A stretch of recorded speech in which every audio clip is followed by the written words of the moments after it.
Good evening from New York. I'm Selwyn Collins, your host of CWS Journeys. Thank you for joining us again this evening. My guest is Mr. MAxim Thorne, who serves as an Executive Vice President of Development of the Paley Center for Media and responsible for expanding and deepening the Paley Center's impact and resources. Mr. Thorne oversees all development and fundraising activities and is focused on developing key external alliances in the philanthropic community. He serves as the Yale Board of Governors, the Executive Committee of Yale Law School, the National Board of GLAD, the National Board of Yale Black Alumni Association, and the Advisory Board of the Division of Gender, Sexuality, and Health, Columbia University Department of Psychiatry, and then New York City Psychiatric Institute. He also teaches courses in philanthropy, law, and management at Yale University.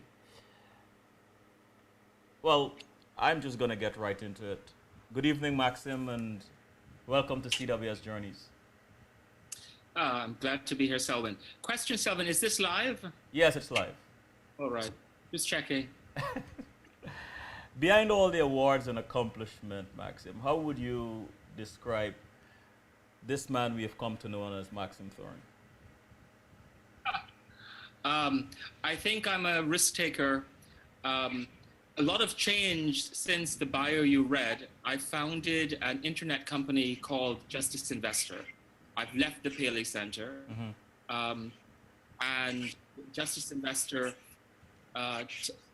ambition is to disrupt the inequity in legal access around the world by providing funding for people who have human rights and social justice cases. So in many ways, it's like a Kickstarter for legal cases. This has never been done before, and I think this is exactly where all the various aspects of my life come together. Social justice, philanthropy, business, and innovation.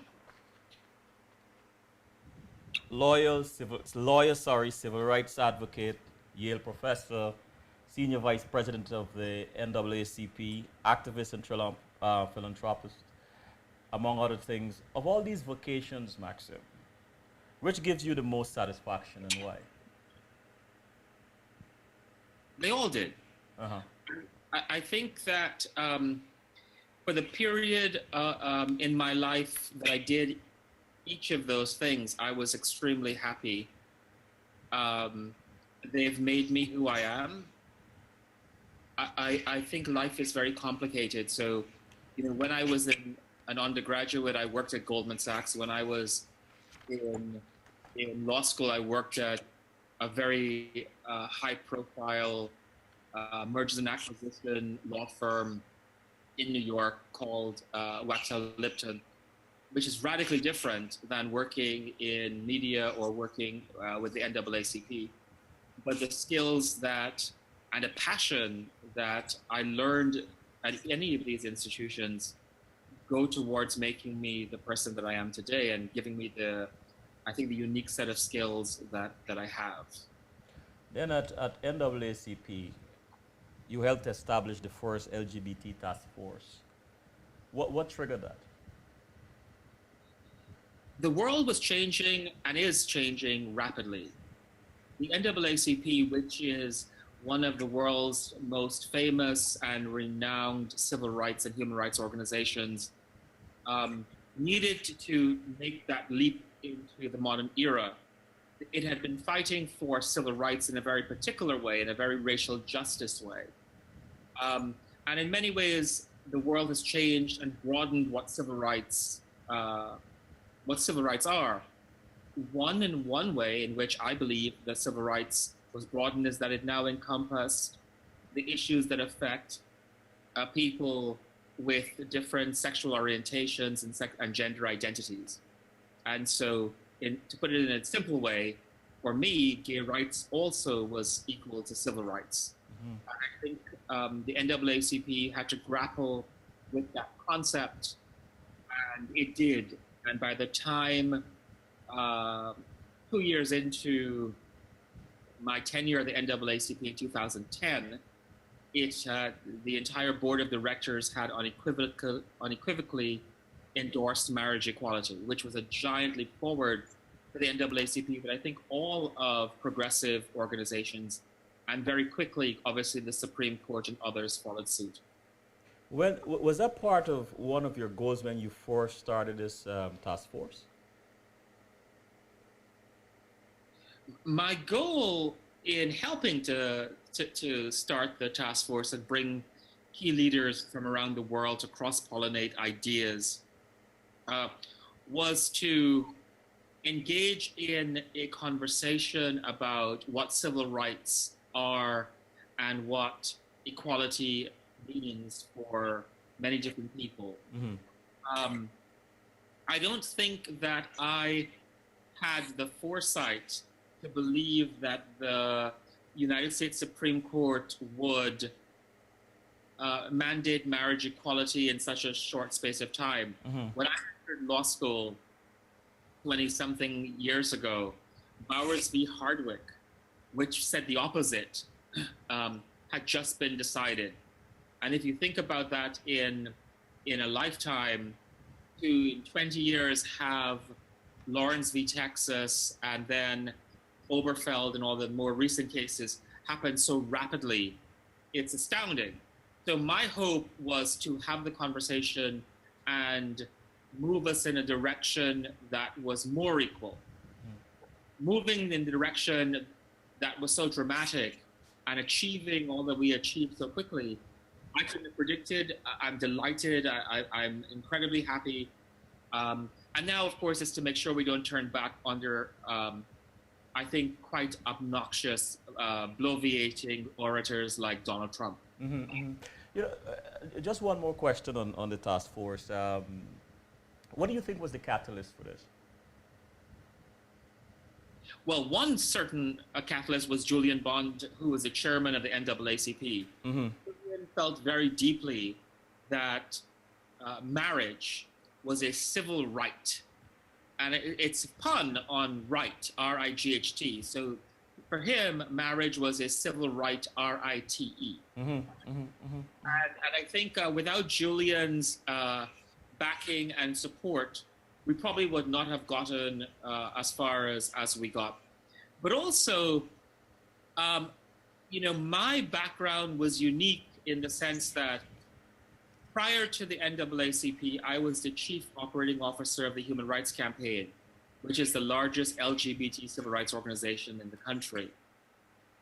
And so I was the highest, as someone said, I was the highest ranking African-American in a gay rights organization. And when I joined the NAACP, I was the highest ranking LGBT person in a Black civil rights organization.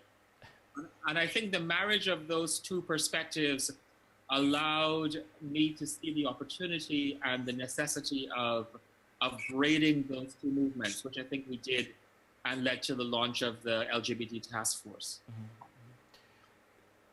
Take us back to your early childhood, around two ages, 9 and 15. And what do you remember about growing up at those ages? When I was 9, I was actually living in the Bahamas.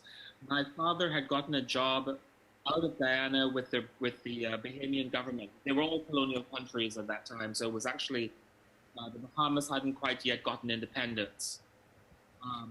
So I was living in the Bahamas, and I returned to Guyana when I was 9, actually. So a 9-year-old viewpoint was one of a lot of change, a lot of accents, of changes in food and diet, and suddenly the embracing of a massive family that I had not known personally, other than through photographs in Guyana. So that was a sort of a disruption in a really wonderful and positive way. 15, I was at Queen's College in Guyana, a really incredible institution, if problematic.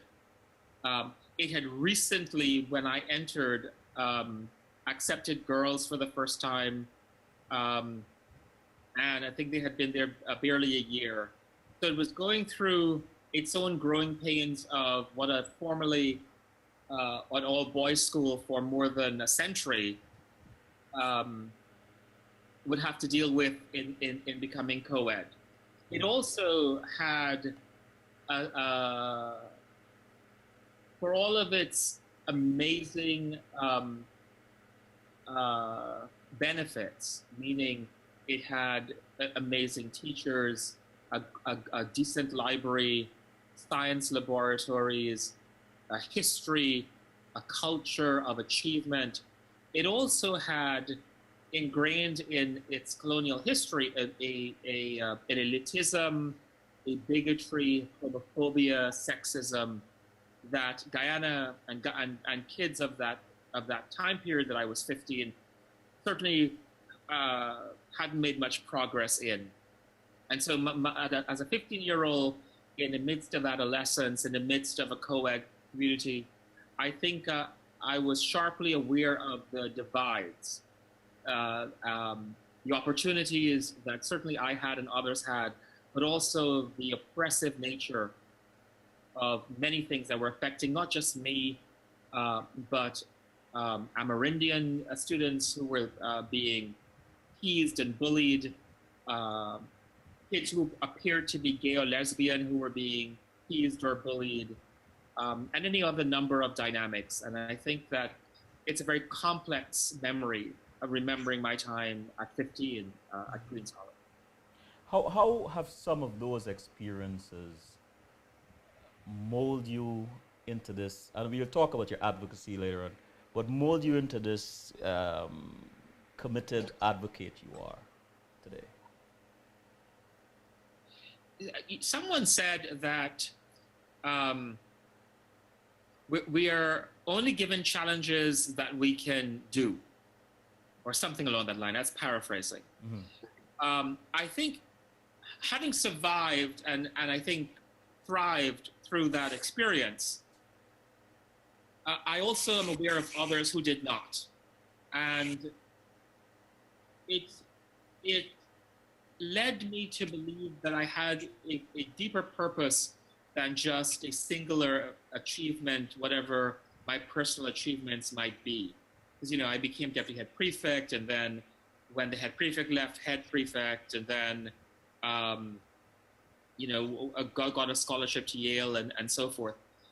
Those achievements were certainly my own, but also because a lot of people put a tremendous amount of work into helping me. Teachers like Mr. Fredericks, my family, friends who shared books with me, the JFK Library in Guyana, I can name so much. But I also realized that I had a responsibility for people who did not make it through as well as I did. And I took that with me to university and throughout. And I think the experience of being an outsider, being privileged, but being an outsider, and having privileges, but also being on sort of the outside edge or marginalized in some context, has always been with me. And that informs so much of what I did mm-hmm. and what I continue to do. I want to spend just a little bit more time in your early timeline, MAxim. At that time, you realized some of these various dynamics you mentioned against people who were sort of on the outside. Yet you were this privileged kid, and but being on the edge, outside on the edge, by the dynamics that existed in Queen's College. What do you think? I mean, you were, 14, 15, but what did you think informed your perception? Was it the household? How do you think, and I'm not trying to insult your intelligence at that time, but for a 14, 15-year-old at the time, why do you believe you were so conscious? It's a really good question. In psychology, there is a phenomenon called assumed identities. Mm-hmm. And for whatever reason, I had and have the ability to assume various identities. How I was able to be empathetic, I actually don't know the origin of it. Mm-hmm. But what I do know is I could not help but put myself into the shoes of many other different kinds of people. It was something that I always did. In fact, at times I would admit I wish I weren't empathetic, and I could be sort of distant and unaware. Um, and I think that empathy probably was there from birth. I had a particularly, I think my family life, the nuclear family itself was a challenging one. My parents are both from various mixed race families, very complicated dynamics in my family that also, I think, informs one's ability to deal with complexity. Mm-hmm. So I think learning to deal with complexity, I was never, my parents never hid problems from me or my sister. And I think, I know psychiatrists believe that childhood is for fantasy and so forth, and that may be true. It wasn't for us. We lived our parents' pain as much as they did, I think. And I think those equipped me to be aware of and be able to combat some of the problems that I was experiencing or I saw others experiencing throughout my youth. Who were some people you looked up to and some adults that you looked up to and admired when you were a child growing up?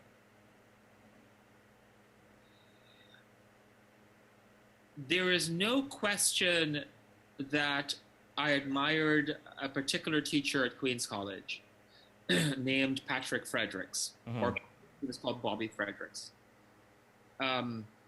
He came to Queen's College when I was in third form, and this was a remarkable man and teacher with a remarkable collection of books. He was an English teacher and an English literature teacher, and he opened up his library to me and his magazines to me. And I think that transformed my world because I didn't have access to those things that he did. And without him and his sort of sardonic take on the world, I don't think I would have coped or I would have been given the resources that I was given to help me through.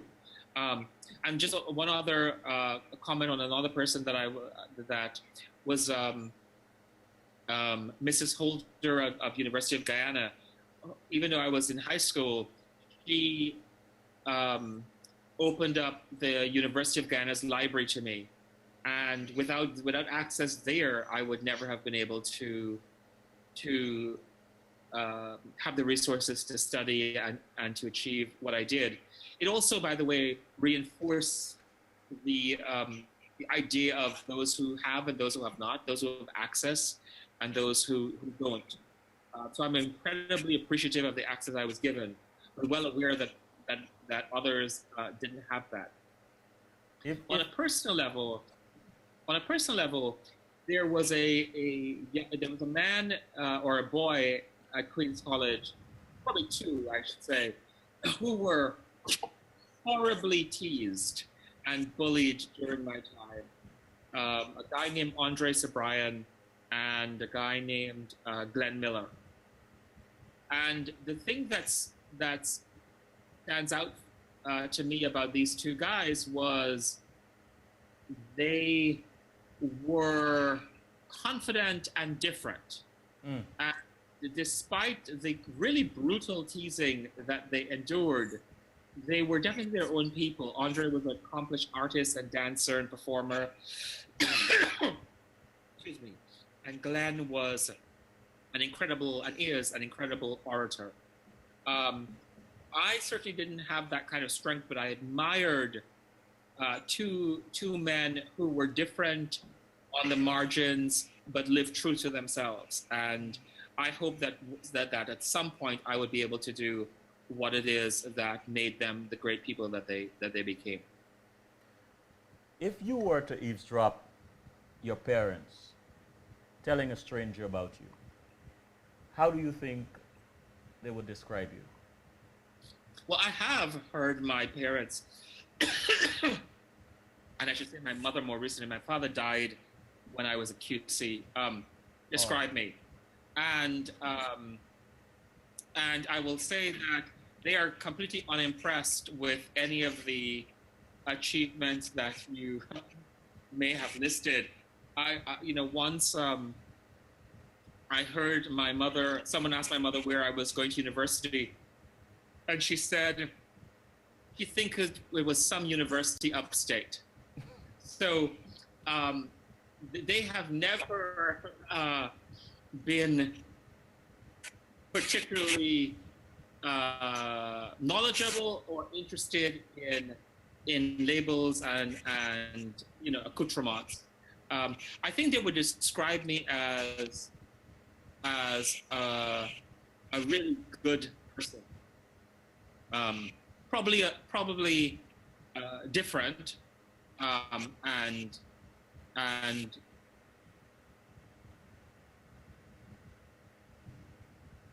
as a good person. Mm.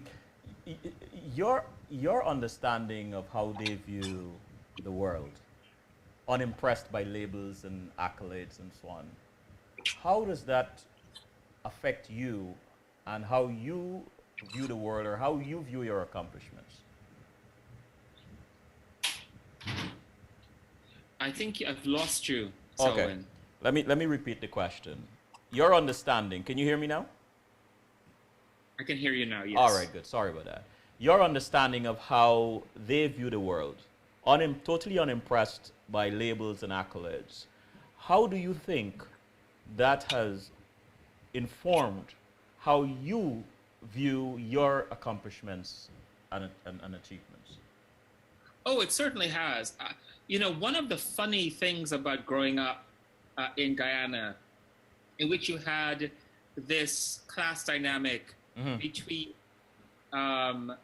educated and less educated or uneducated and urban versus rural, was the ability to appreciate folks who were not formally educated but brilliant, and folks who were very educated but ignorant. And I think one of my father's favorite terms was calling certain people educated jackasses.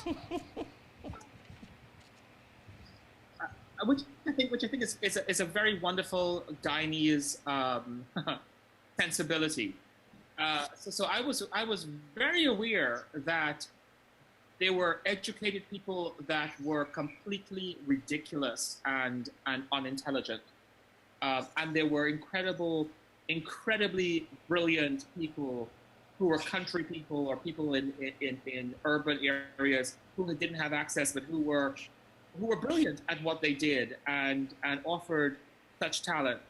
That was always part of my upbringing, and I think that has stayed with me. And so, to the extent that I'm in the United States, I have a sympathy, even though it can be problematic at times, with populist movements, because there is that grain in me of anti-elitism. And understanding that elites are not necessarily right about so many things. Tell us a little bit about your involvement at the Paley Center and how you came to work there. The Paley Center is the world's largest archive of media. It used to be called the Museum of Television and Radio. That became a much broader mandate for all media, especially given, excuse me, the advent of new media. They were and are reinventing themselves to get their arms around the role that media plays. I'm hearing a lot of static, Selwyn. Yes, I don't know what. All of a sudden, I'm not hearing you The properly. role, yeah, the role that media plays in society, way beyond television and radio. Mm-hmm. And I am uniquely, I was fascinated by that because if you're thinking about changing hearts and minds, Right. you're not just thinking about making legal arguments, you're not just thinking about writing books, but you're also thinking about all the ways in which media interacts with people's lives, all the games that kids play and adults play, all of the social media, the Facebooks, the MySpaces, the Spotifys. And I think we have yet to even begin to understand the impact of social media on the first world and on the broader world, the global south and so forth. And so when the opportunity, when they were reinventing themselves and went on a national search for various people to fill various roles, I was incredibly happy to be one of the people that they chose to bring into the fold. In 2012, you taught philanthropy in action at Yale. In a nutshell, what is philanthropy in action? Philanthropy in action is a way of life that I exposed students at Yale to.